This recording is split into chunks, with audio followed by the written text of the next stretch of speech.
Did you finish packing? You're not backing out at the last minute, are you? I'll be out by tonight. I'm going to miss you. Who else am I supposed to vent to now? She said her piece and hung up. I couldn't help but smirk, already anticipating how fast her cheerful demeanor would nosedive. I'm Arya, 29 years old. I currently live in a high-rise apartment just outside Boston with my parents. Not too long ago, I was married, but things ended after my husband cheated on me. Once the divorce was finalized, I moved back in with my parents, returning to the house I grew up in. The place was old and felt more cramped than cozy, so we all agreed it was time for an upgrade. That's how we ended up in this more spacious apartment in the sky. I've got an older brother, Samuel. He left home years ago. When we moved here, he made a snide remark. Pretty clever of you to buy a high-rise with your divorce money. I brushed it off. I've been doing fine here, working from home and living a relatively peaceful life with mom and dad. Samuel, on the other hand, rarely visits or even calls. He keeps his life pretty much to himself. I know he has a job, but the details are fuzzy. Every now and then, I check in to give him updates about our parents, but he never seems interested and usually ends the call pretty fast. Honestly, I've questioned whether he takes his role as the eldest seriously. What I didn't expect was for him to show up with a whole new set of problems. One day, my phone rang, and to my surprise, it was Samuel. Samuel, everything okay? I asked. He sounded oddly pleased with himself. Yeah, just wanted to let you know I'm getting married. What? I blurted out, shocked. Samuel had always been single, and I never once heard him mention dating anyone. I honestly thought he'd be a lifelong bachelor. Who are you marrying? Someone I work with. I'll bring her over next time I'm free. Tell mom and dad. Just like that, the call ended. I stared at my phone, wondering what kind of woman would willingly tie herself to Samuel. He's not exactly easy to deal with, and financially, he's a mess. Whoever she was, I figured she must be pretty tough. He said they'd visit soon, so all I could do was wait. On Sunday, they came. This is Scarlett, my fiancée. Scarlett had this flashy style, her makeup perfectly done, her smile a little too polished. Oh, you must be Arya. I've heard all about you. What exactly have you heard? I asked, uneasy. Oh, just things, she said with a knowing smirk. Something about her rubbed me the wrong way from the start. Then they started gawking at the apartment. Wow, it's so roomy. This place is amazing. Scarlett wandered through the apartment like she was casing the place. My parents looked on, clearly confused. Eventually, they said their goodbyes and left.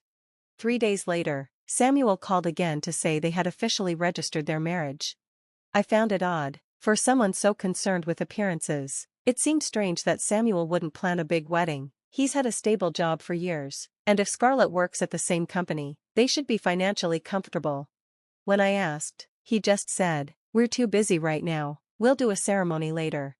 I didn't push it, but something about the whole situation felt off, and then he dropped another bomb. "Be home on your next day off. I need to talk to you about something important." That set off alarm bells in my head. Sure enough, on my day off, Samuel and Scarlett came over. Actually, Samuel began, "We've been thinking of moving in." My parents and I were stunned. Scarlett chimed in, "This apartment is so spacious, and there's that big empty room, right? We'd only need that much space. Plus, it would be nice for Thomas and Natalie to have someone around to help out." I quickly said, "That room's meant for guests." Samuel shrugged. "Guests? When was the last time anyone stayed over? It's not like you're using it." Before I could argue, Scarlett cut in with a sharp smile. "Are you? Let's be real, you're not exactly entitled to this place either, are you? Should you really be the one deciding who lives here?" Her tone was sweet, but the message was threatening. I finally realized what that uneasy feeling had been. Scarlett's fake charm was hiding something uglier underneath. Despite us never agreeing, they started moving in the next day. Their things filled up the apartment quickly. "It's getting kind of tight," Samuel mumbled. Scarlett nodded.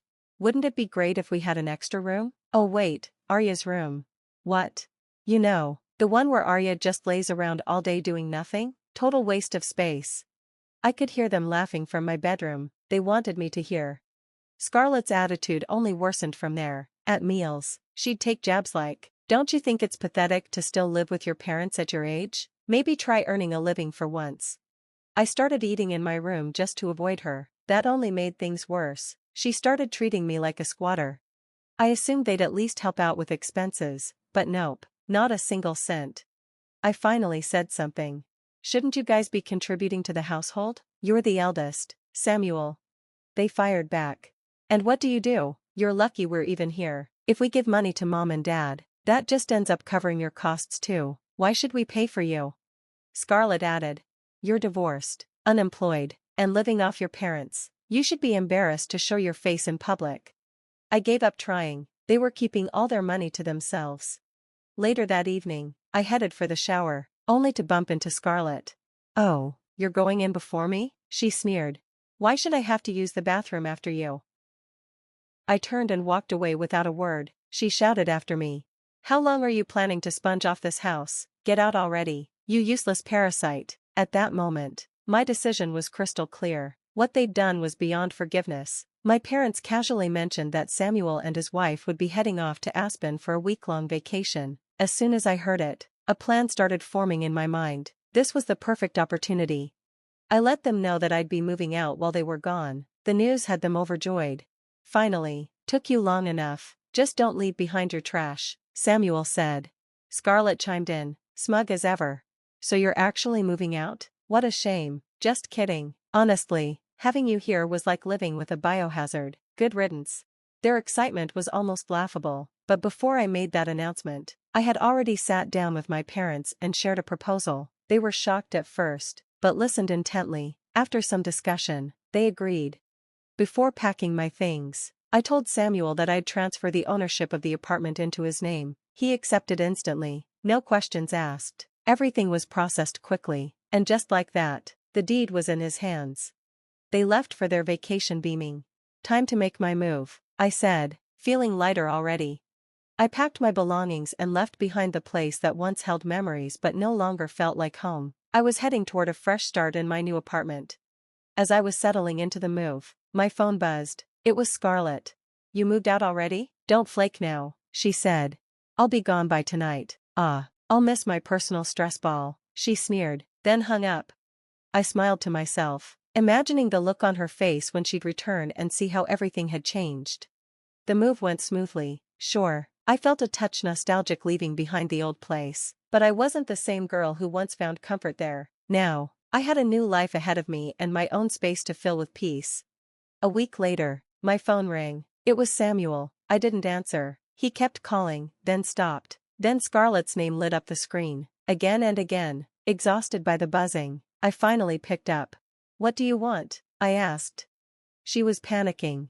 Where are your parents? And what's this about rent on the apartment? What do you even do for work? I sighed. One question at a time. Scarlett, she yelled through the phone.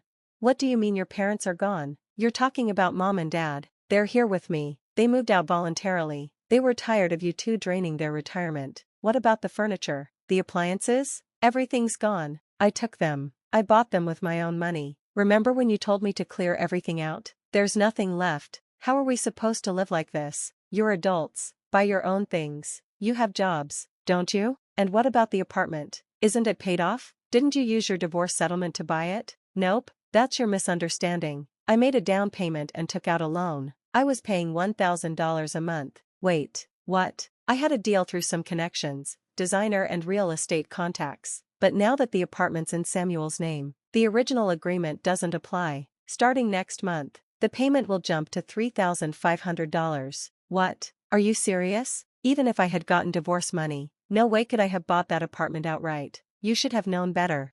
I didn't have to see her to know Scarlett was turning pale.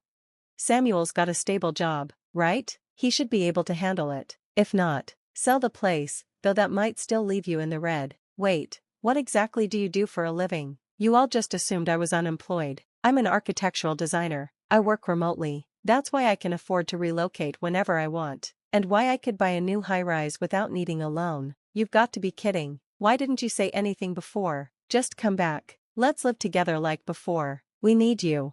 Scarlett's voice cracked, still putting on airs despite being desperate. Too late for that. She continued yelling, but I ended the call and blocked both her and Samuel. Later, I heard the full story. Apparently, Samuel and Scarlett had been hooked on gambling even before they got married. They'd blown through their savings and were drowning in debt. That's why they had no wedding, all their money went to bets, while my parents were covering bills with their pensions. That was the last straw. That's why my parents agreed to leave with me and start over in a new place. Now we live in a beautiful high-rise that I helped design myself. Thanks to my connections, we got it at 1/3 the market price, paid in full, no loans.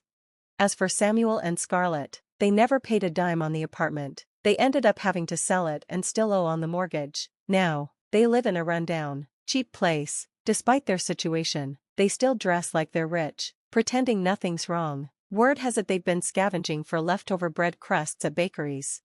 It's a scary kind of pride they've got. Meanwhile, life for my parents and me has never been better. The new place is perfect, work is going great, and we enjoy our peaceful days together. Calls from unknown numbers still come through, but I changed my number last week, and with that, I finally shut the door on Samuel and Scarlett for good. Here's to calm days, new beginnings, and never looking back. Thanks for watching, see you in the next video, stay stunned.